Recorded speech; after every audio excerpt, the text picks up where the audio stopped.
memberi 2 atau 3. Jangan 2 lah, alang-alang. 3 lah. 3 lot kedai. Ya, tengok iman penentu alamat lebih besar lagi. Dia lagi. Ya. Haleluya. Mari kita beri tepukan kepada Tuhan dulu.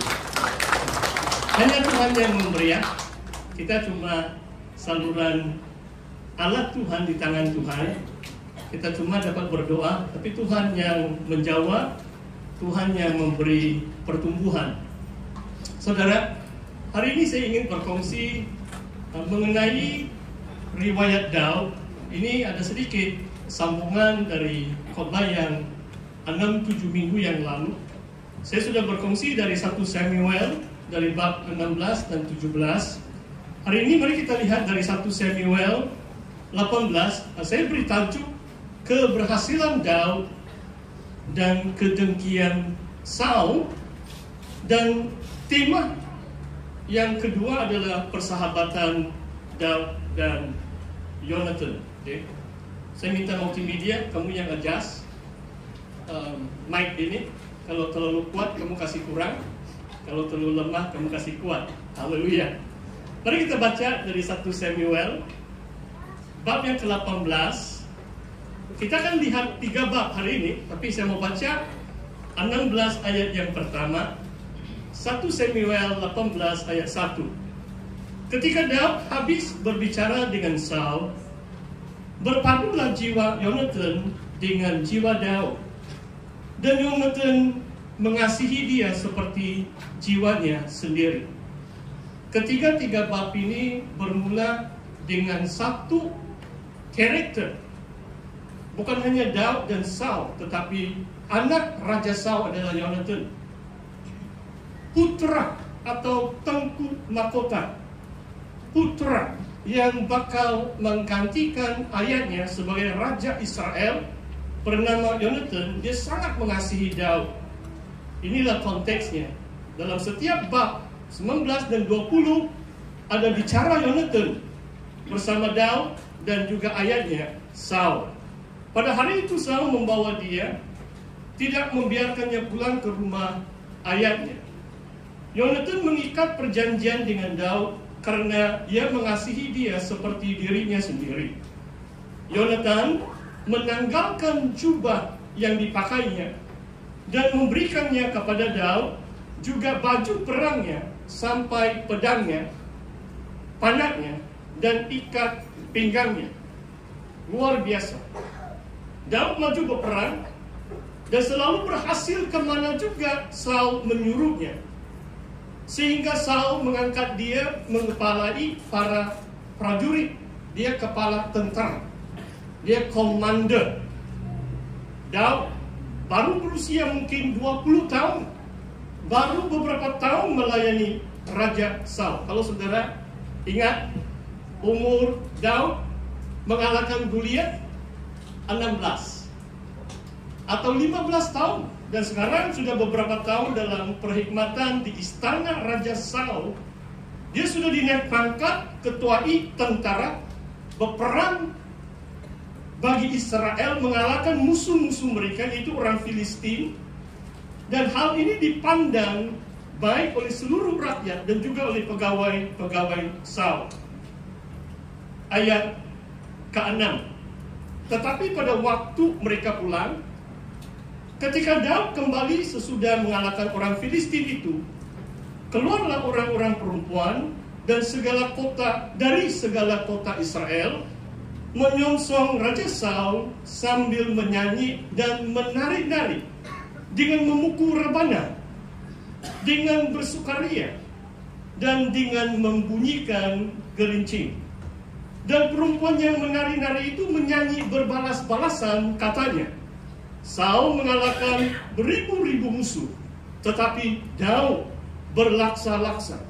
Laksa ini adalah 10, berpuluh ribu. Lalu bangkitlah amarah Saul dengan sangat.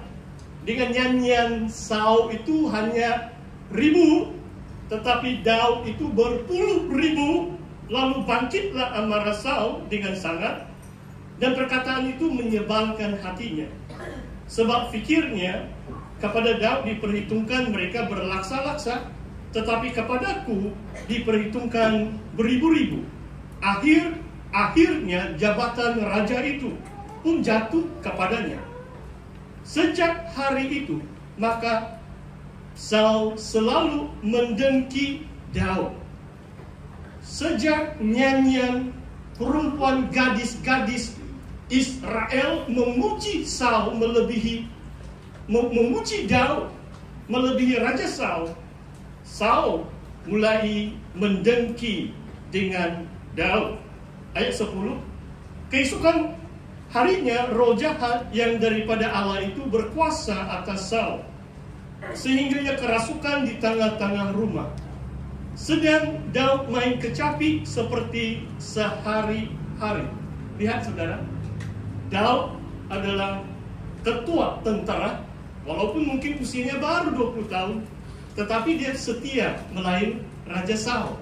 Dia main kecapi, menghiburkan Raja Saul. Apabila ada roh jahat, kalau dimain kecapi oleh Daud, roh jahat itu akan undur dan Raja Saul itu dihiburkan. Saul, lihat, adapun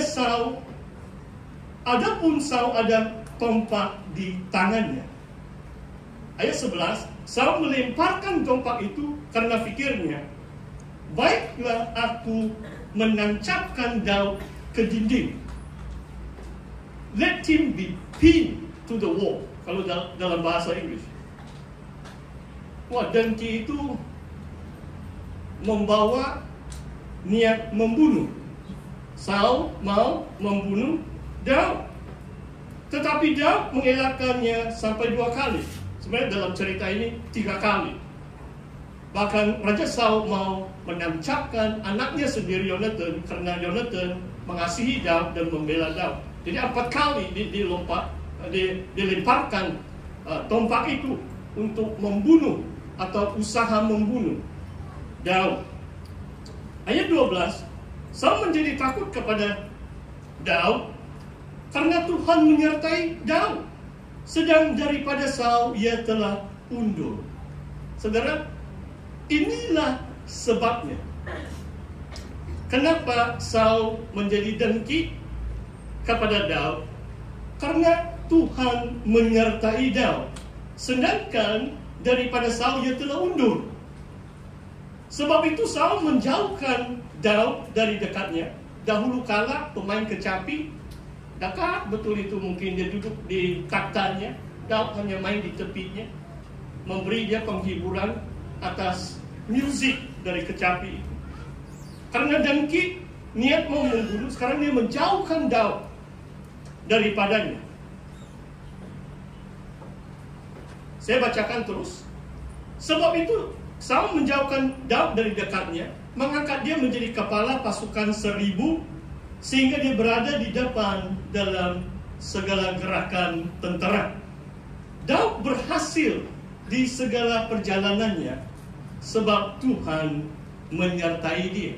Apa sebab Daud berhasil? Sebab Tuhan menyertai dia. Ketika dilihat Saul bahwa Daud sangat berhasil, makin takutlah ia kepadanya. Tetapi seluruh orang Israel dan orang Yehuda mengasihi Daud karena ia memimpin segala gerakan mereka. Sampai di sini 15 ayat pembacaan kita, saudara.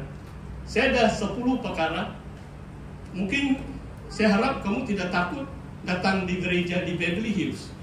Sebab biasanya khotbah 3 saja poin, 3-point sermon. Paling-paling 5. Di Beverly Hills 10 pula. 2 kali kamu diberkati atau 3 kali, haleluya. Tapi secara ringkas lah. Pastor tahu menjaga masa juga. Jangan kamu susah. Kalau kamu ada shift kerja, belum saya habis khotbah, kamu boleh keluar. Kalau kamu ada urusan yang penting. Tapi saya percaya hari ini, saudara, perkara yang pertama begini, saudara. Semakin Anda berhasil, ada orang lain menjadi dengki. Dalam bahasa English, if you put yourself forward, you become a target. Ataupun ada satu sindrom yang disebut tall poppy syndrome. Ini poppy ini macam satu jenis tumbuhan. Kalau tumbuhan itu semua sama tinggi, semua orang rasa selesa. Kalau ada satu orang lebih tinggi daripada yang lain mulai iri hati, dengki, dan dia mau cantas orang yang tinggi. Orang yang mau menonjol menjadi sasaran kepada orang yang iri hati atau dengki. Tetapi apa kata Tuhan Yesus? Tuhan Yesus mengatakan seperti ini. Aku telah memilih kamu. Aku telah memilih kamu untuk berbuah. Bahkan berbuah dengan banyak. Dengan demikian Bapakku dipermuliakan jika kamu berbuah dengan banyak. Saudara, kalau saudara tidak mau ada orang dengki dengan saudara, senang saja. Pilih duduk diam-diam, jangan buat apa-apa. Saudara paham maksud saya? Kalau saudara mau berbuah dengan banyak, iblis tidak senang. Berbuah banyak, Bapa dipermuliakan. Yesus tidak berkata, kamu berbuah sedikit, Bapakku dipermuliakan. Dia katakan, aku pilih kamu untuk berbuah banyak. Yohanes 15 ayat yang ke-8. Yang kedua mengenai persahabatan Yonatan dan Daud. Yonatan ini adalah anak Raja Saul yang bakal mewarisi takhta ayah. Beberapa kali dalam 3 bab ini mengatakan hati Yonatan melekat dengan Daud. Dia sangat mengasihi Daud seperti jiwanya sendiri. Kalau dalam bahasa Inggris, soulmate. Seorang yang sejiwa, sangat mengasihi, sangat memahami, luar biasa. Dan Yonatan di sini mengatakan dia menanggalkan jubahnya, menanggalkan pedangnya, menanggalkan apa lagi di sini? Ada 4 perkara di sini. Mari kita lihat.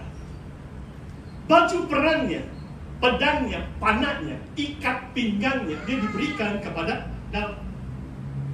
Apakah simbolisme di sini, saudara? Luar biasa tindakan Yonatan karena kasihnya kepada Daud. Dengan maksud dia tahu Daud dipilih Tuhan. Dia tahu Daud diurapi Tuhan. Dia sanggup mengambil kedudukan yang lebih rendah berbanding Daud. Walaupun pada waktu ini Daud baru berusia 20 tahun. Ini satu keajaiban, saudara. Mungkin supaya senang kamu memahami, saudara. Saya sudah, mungkin kalau saya tidak silap, saya sudah berkhotbah dekat 120 gereja. Ini SID saja. Dan tadi bila kita nyanyi itu lagu Murut, saya teringat pula SID Meligan. Saya pernah melayani beberapa sesi khotbah dan mereka membawa menari sampai dibilang, Pastor, ini jangan kamu kira ini siang atau malam. Di sini menyanyi, menari sampai subuh. Baru pun kami drive, saya sama Setiausaha Agung waktu itu, saya bertahan sampai jam 2 pagi. Saya pergi tidur. Jam 4 pagi mereka bunyi itu lonceng lagi. Mereka pukul itu, Pastor pukul lagi. 4:30 itu kebaktian subuh lagi. Paling-paling 2 jam tidur. Malam yang kedua, mungkin 3 kali saya balik-balik pergi tandas. Saya repeat. Oh, ini masalah besar ini. Saudara, saya boleh katakan bahwa bukan mudah orang tahu bahwa ada orang yang diutus Tuhan. Seperti Yonatan mengiktiraf Daud yang dipilih Tuhan waktu dia baru 20 tahun. Kalau saudara tahu bagaimana Daud menjadi raja sampai genap 30 tahun, baru dia jadi raja hanya suku Yahuda. Kemudian 7,5 tahun kemudian, waktu dia 37,5 tahun, baru dia menyatukan ke-12 suku menjadi raja atas Israel.